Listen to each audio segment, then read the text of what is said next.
Perhatian!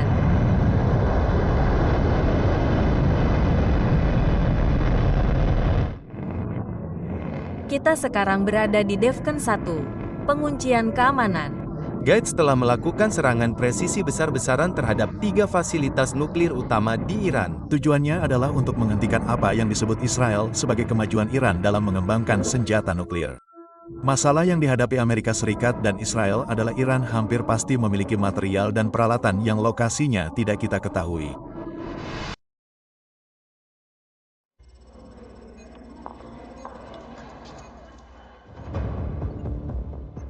Di dunia kita saat ini ada 9 negara yang memiliki senjata nuklir. Amerika Serikat, Rusia, China, Prancis, Inggris, India, Pakistan, dan Korea Utara. Yang ke-9 adalah Israel, kasus yang unik. Israel mempertahankan kebijakan ambiguitas strategis, tidak mengonfirmasi atau menyangkal persenjataan nuklirnya.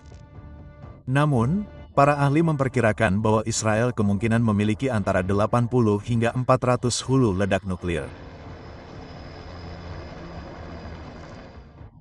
Saat ini ada lebih dari 12.000 hulu ledak nuklir yang ada di antara 9 negara. 9 negara untuk menguasai semuanya. Tetapi bagaimana jika sebentar lagi akan ada yang ke-10? Bagaimana jika Iran berada di ambang pengembangan senjata nuklir? Sejak revolusi Islam tahun 1979, ketika mereka menggulingkan Shah dan mengambil alih negara, rezim Iran secara konsisten memandang Israel dan Amerika Serikat sebagai musuh bebuyutan mereka. Peluang kematian bagi Israel dan kematian bagi Amerika telah menjadi retorika umum di berbagai rapat umum dan pertemuan resmi kenegaraan, yang seringkali disertai dengan pembakaran bendera Amerika dan Israel.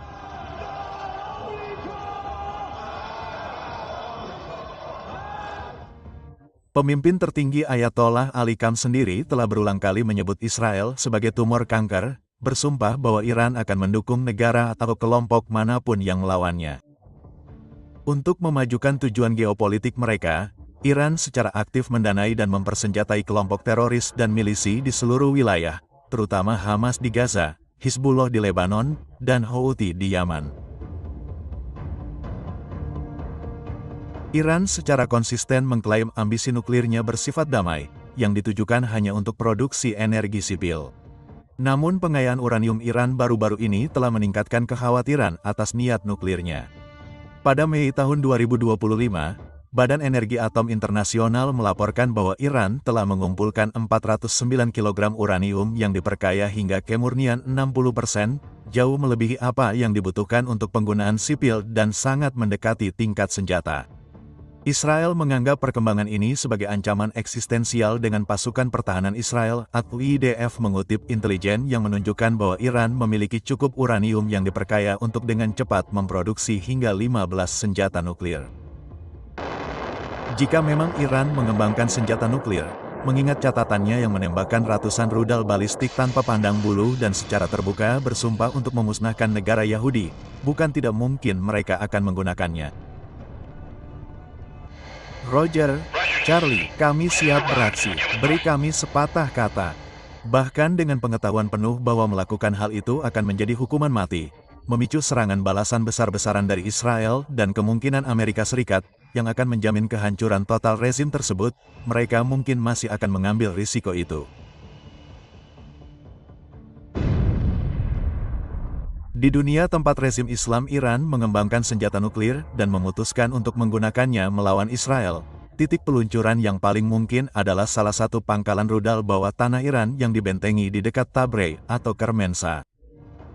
Lokasi-lokasi ini tidak hanya diperkuat terhadap serangan udara, tetapi juga diposisikan secara strategis untuk menawarkan jalur balistik terpendek dan paling langsung menuju Israel, melewati sebagian besar wilayah udara terbatas di atas negara-negara seperti Yordania dan Suriah. Sistem pengiriman untuk serangan dahsyat seperti itu kemungkinan besar adalah rudal balistik jarak menengah paling canggih milik Iran.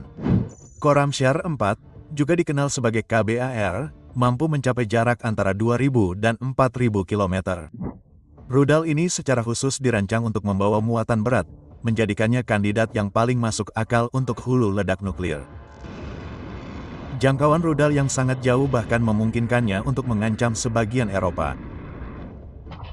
Untuk meningkatkan peluang keberhasilan serangan nuklir, Iran hampir pasti akan mendahuluinya dengan gelombang besar peluncur rudal balistik konvensional menggunakan platform seperti Shahab-3, Emad, dan Faith 110. Peluncuran ini akan berfungsi untuk membanjiri sistem pertahanan rudal Israel seperti Iron Dome, David Sling, dan Arrow 3. Tujuannya adalah untuk membingungkan dan menguras habis pencegat ini, sehingga meninggalkan celah bagi rudal bersenjata nuklir untuk lolos. Setelah diluncurkan, KBAR bersenjata nuklir akan membutuhkan waktu sekitar 10 hingga 15 menit untuk mencapai wilayah udara Israel. Dengan panjang sekitar 13 meter dan diameter setengah meter, rudal ini diluncurkan dari peluncur erektor pengangkut bergerak, sehingga sulit untuk dideteksi dan dinetralkan sebelum lepas landas. Rudal ini ditenagai oleh mesin berbahan bakar cair satu tahap. Selama fase dorongan, yang berlangsung sekitar 3 menit, rudal ini naik dengan cepat melalui atmosfer, akhirnya memasuki ruang suborbital pada ketinggian melebihi 100 km.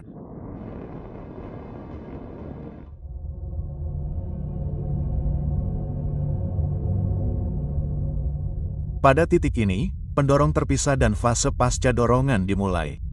Sebuah platform pemandu, yang sering disebut sebagai BAS, terus meluncur di angkasa, membawa hulu ledak nuklir. Saat mendekati target, BAS tersebut mengerahkan kendaraan masuk kembali atau RV, yang kemudian terjun kembali ke atmosfer dengan kecepatan hipersonik.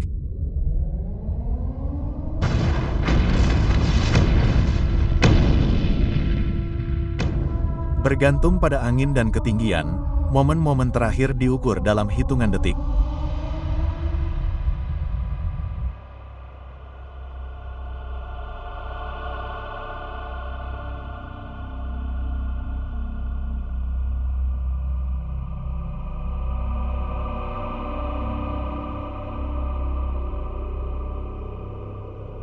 Jika Tel Aviv menjadi target dan hulu ledak seberat 50 kiloton diledakkan sebagai ledakan udara, konsekuensinya akan sangat dahsyat.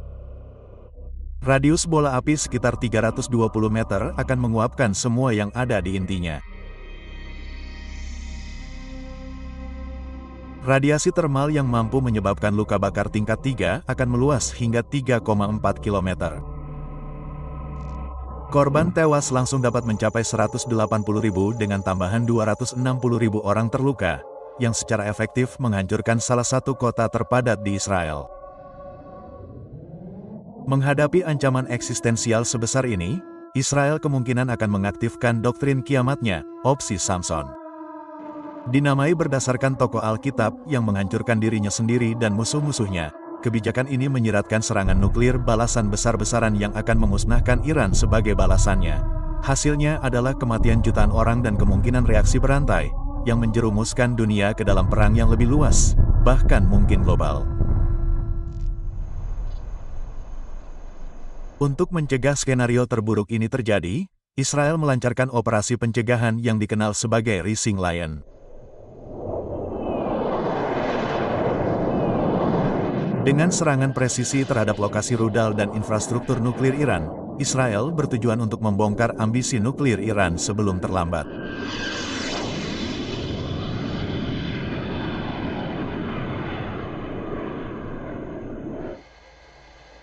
Dalam serangan mendadak dan sangat terkoordinasi, lebih dari 200 jet tempur Israel, termasuk F-35I Adar yang dimodifikasi secara siluman, menyerang sekitar 100 target Iran.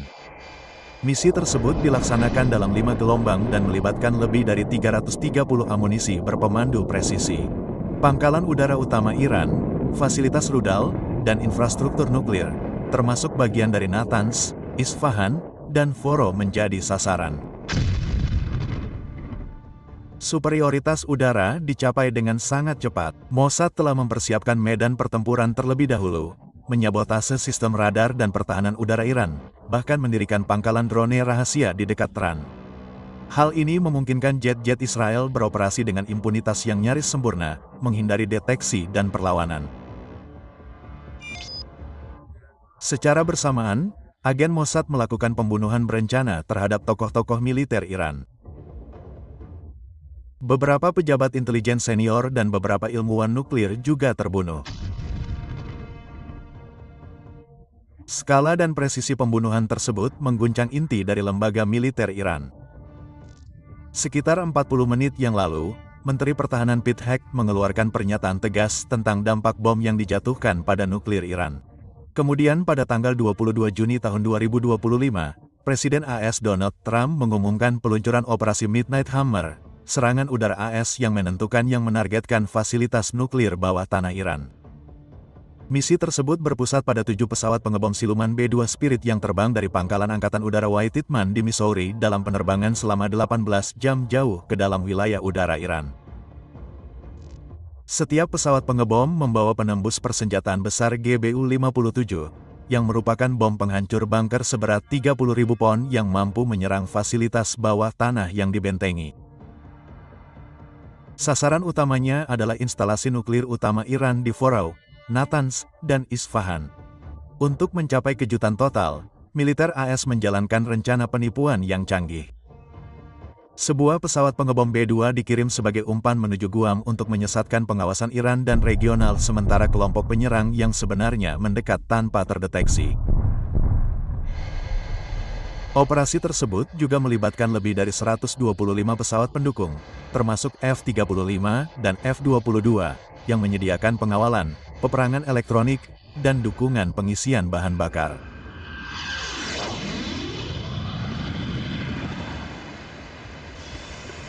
Selain itu, kapal selam Angkatan Laut AS meluncurkan rudal jelajah Tomahawk untuk menekan pertahanan udara Iran.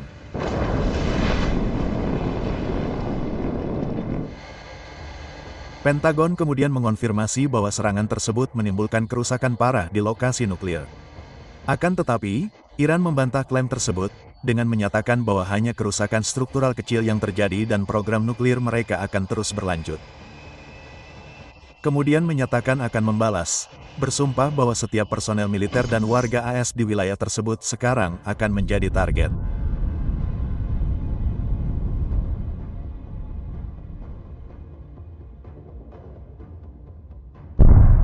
Iran menembakkan roket ke pangkalan militer AS di wilayah tersebut, tetapi tidak ada korban yang dilaporkan. Gencatan senjata singkat terjadi antara Israel dan Iran, tetapi segera setelah gencatan senjata diumumkan, kedua belah pihak saling menuduh telah melanggarnya.